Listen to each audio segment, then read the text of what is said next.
Cando ele empezou a esquecerse de todo, comecei a pensar que pasaría se a min un día me pasaba o mesmo.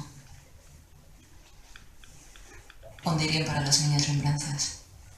Que pasaría co contado e co non contado? Quen me ia recoñecer?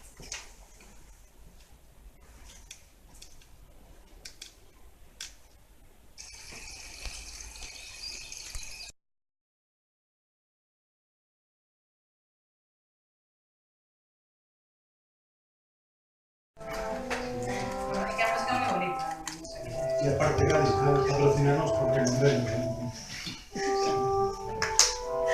Bueno, é chulo, ¿no? Vamos a hacer Que sí. un fading, si quieres.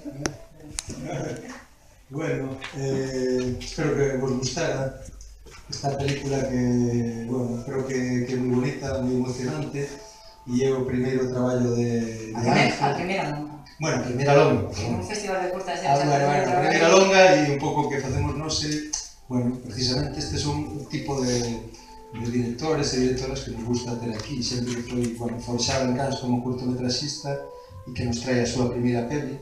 Tamén temos mañá o caso da Salsoul Sister, que fixe unha estrella aí tamén absoluta que nos traen e iso, pois, me orgullece moito, bueno.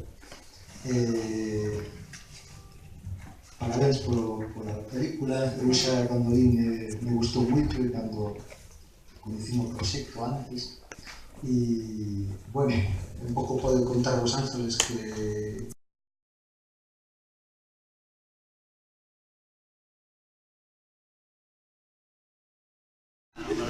Seguro. Sí,